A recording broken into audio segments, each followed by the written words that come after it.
주민들의 생활 공간을 보호하고 동시에 도시 미관을 개선하는 사람. 주민들이 거주 환경과 공동체적 삶을 누리도록 도시에 새로운 생명을 불어넣는 도시재생 전문가입니다. 최근 우리 사회는 급속도로 빨라진 개발로 인해 많은 도시들이 생겨났는데요. 그러나 크고 높은 빌딩들이 들어서 신도시와 반대로 점차 쇠퇴하고 있는 도시들도 있습니다. 이러한 도시의 역사성과 문화성은 그대로 보존하면서 주민들의 거주 환경을 개선시켜주는 전문가가 있는데요. 희망차고 행복한 도시를 만드는 도시재생 전문가에 대해 알아보겠습니다. 오랫동안 도시재생을 위해 연구해온 도시재생 전문가가 근무하고 있는 사무실. 이 사람이 바로 도시재생 전문가.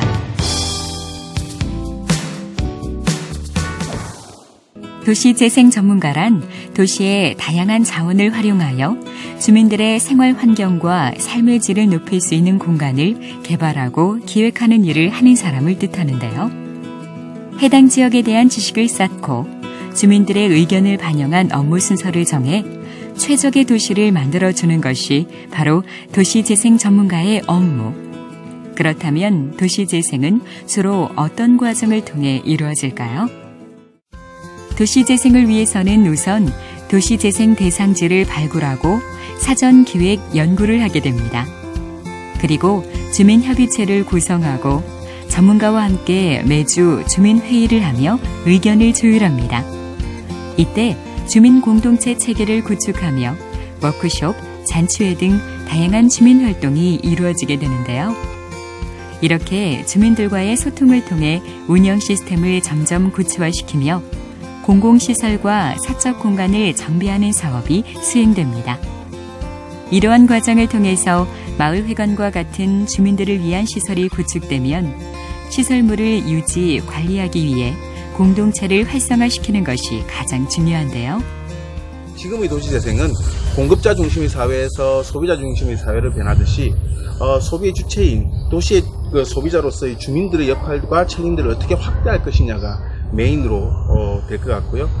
여기에서 도시재생은 주민들과 어떻게 호흡하면서 주민들의 역할과 책임과 권한들을 만들어갈 것이냐가 도시재생 사업의 핵심이라고 할 수 있습니다. 윤전우 도시재생 전문가는 많은 지역의 도시재생 사업을 진행해왔습니다. 그 대표적인 사례는 바로 은평구 산세마을인데요. 산세마을을 재생시키기 위해 매주 마을회의를 만들며 주민들의 참여를 도운 결과 주거환경 개선과 마을 공동체가 형성, 오늘날의 은평구 산세마을이 탄생했습니다. 또한 산골마을도 도시재생 사업을 통해 주민 공동체가 형성되어 공공시설 정비를 진행하고 있습니다. 도시재생은 전국에서 활발히 진행되고 있는데요. 특히 창원시의 경우 창원, 마산, 진해를 포함한 원도심 일대에 인구 감소, 상권의 노후화, 도시기반 시설의 낙후가 진행되자 도시재생의 필요성을 느낍니다. 그리고 도시재생 담당 공무원과 지역 전문가, 시민이 한데 모여 마산 원도심 재생 마스터 플랜을 수립하는데요. 창동의 골목길에 위치한 70개의 빈 점포를 활용해 창동 예술촌을 조성했습니다. 이로 인해 예술인들이 창작 공간으로 활용하는 것은 물론 상권이 되살아나 도시 활성화에 이바지했습니다. 이곳은 도시재생 주민회의가 이루어질 도봉구 마을회관. 도봉구 방앗골 도시재생은 주민 참여형 재생사업 중 하나인데요. 주민 참여형 재생사업이란 주민이 중심이 되어 자발적인 의지와 참여 속에 물리적, 사회적, 경제적 환경의 종합적 개선과 함께 공동체를 형성하는 것을 목표로 하고 있습니다.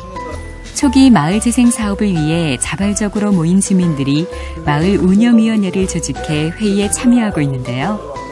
주민들이 원하는 요구를 파악하고 의견을 반영하기 위해서는 일주일에 한 번씩 모여서 회의를 진행해야 합니다.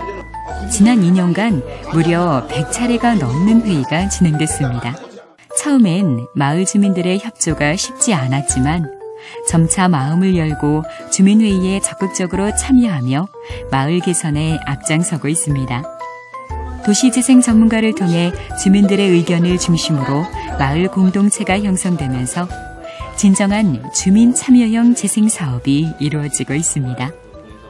처음 도시재생 사업을 할 때만 하더라도 싸움과 서로 간의 갈등 그리고 문제들만이 난무하던 곳이 사실 마을이었어요. 그런데 이 도시재생 사업을 통해서 법과 제도와 시스템으로 해결되지 못했던 것들을 주민들이 협의하고 협력하고 조정하는 과정들을 거치게 됐고요. 그런 과정을 통해서 서로가 무엇이 필요한지를 알게 됐고 그 과정을 통해서 서로가 필요한 것들을 나눌 수 있게 됐다는 것. 주민회의를 마치고 나오는 주민들. 마을 주민들과 함께할 수 있는 행복한 터전이 만들어졌으면 좋겠습니다. 모든 일을 마치고 집으로 돌아가는 차 안. 주민들과 문자를 주고받으며 얼굴에 웃음꽃이 피는데 이처럼 주민들이 진정으로 원하는 요구를 파악해 삶의 질을 향상시키고 도시의 활력을 증진시킬 수 있도록 돕는 것이 바로 도시재생 전문가의 일이라고 할 수 있습니다. 물리적 차원의 도시재생이 아닌 사회적, 문화적, 경제적 측면을 고려한 도시재생이 이루어져야 주민들의 삶이 향상되고 가치 있는 도시로 개발될 수 있는데요. 다음은 도시재생 전문가에게 필요한 자질에 대해 알아보겠습니다. 한 가지 일에 너무 크게 웃고 한 가지 일에 너무 기뻐하고 한 가지 일에 너무 슬퍼하는 모습은 주민들에게 있어서 굉장히 큰 안 좋은 점이 될 수 있다.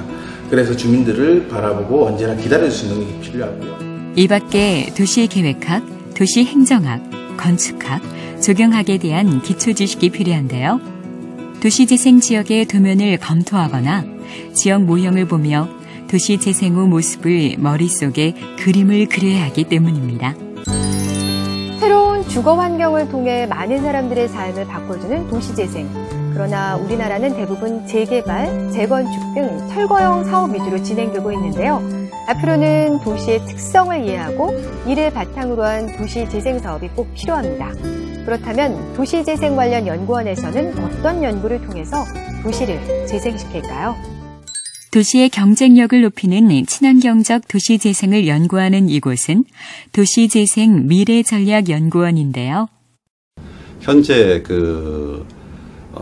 기존 도시에 대한 여러 가지 주거 환경을 바꾸고 지자체가 어떤 역할을 좀 하느냐 하는 부분에 대해서 조력자 역할에 대한 정책을 제안하는 일을 하고 있고, 또 부수적으로는 이제 일반 재건축, 재개발에 대한 컨설팅 역할을 좀 하고 있습니다. 또 한편으로는 이제 도시개발 사업이라든지 이런 부분에 대한 PM 역할도 하고 있죠. 도시재생 미래전략연구원에서는 최근 일산 신도시 도시정비 선진화 정책을 수립하여 제안하였습니다. 일산 신도시는 고층 아파트 위주의 도시로 주민 공동시설이 낡아 사고가 우려됐던 지역인데요. 주민과 공공이 함께 참여해 맞춤형 리모델링이라는 선진화 정책을 제안하게 됩니다. 맞춤형 리모델링이란 세대 분리, 수직 증축, 별동 증축 등 다양한 기법을 활용해 편의시설을 개선하되 주민 부담은 최소화하는 방식인데요. 이로 인해 주민들의 인식 변화는 물론 아파트의 자산 가치를 높일 수 있었습니다. 이제 일반적으로 재개발, 재건축이라고 하는 것은 하나의 단위적인 그런 어떤 단지를 전체적으로 철거하고 다시 짓는 어떤 그런 거지만, 이제 맞춤형 리모델링이라는 것은 기존적인 어떤 측면에서 유지를 하면서도 주민들이 원하는 만큼의 부분적인 그런 리모델링을 할 수 있도록 해주는 그런 역할이 맞춤형 리모델링이라고 하는 측면이라고 볼 수 있습니다. 현재로서는 집도 잘 팔리지도 않고 거래가 안 되고, 또 이런 신규 택지의 고갈이라든지 이런 측면에서 새로운 아파트를 찾아서 갈 수 있는 여건이 안 되기 때문에 살고 있는 아파트를 얼마만큼 장수마을 시켜줄 수 있느냐, 그런 측면에서 맞춤형 리모델링이 굉장히 필요한 시점이라고 봅니다. 도시재생 사업은 매년 국가적 지원이 확대되고 있는 추세입니다.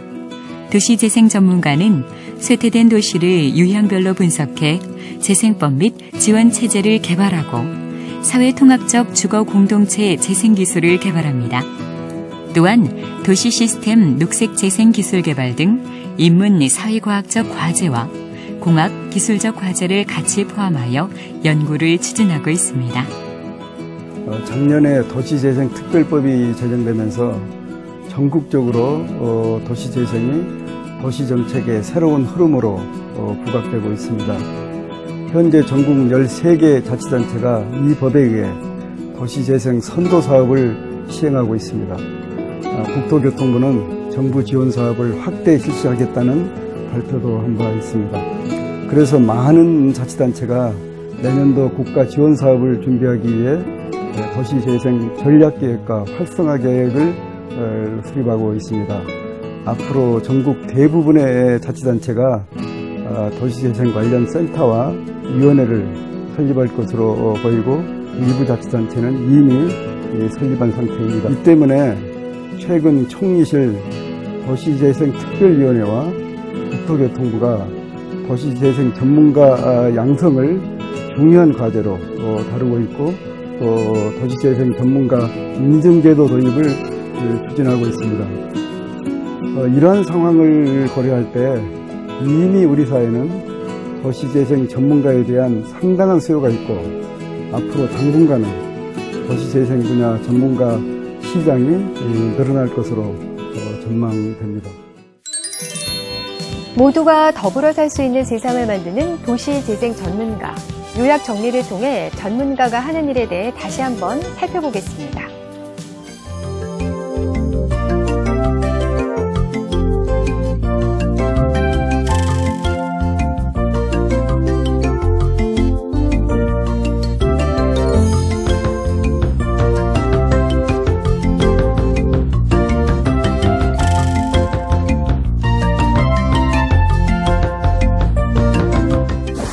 주민들이 꿈꾸는 행복한 세상을 만드는 도시재생 전문가는 주민들의 삶뿐만 아니라 우리 모두의 삶도 바꿀 수 있는 보람된 직업으로 앞으로 보다 활발한 활동을 필요로 하고 있습니다.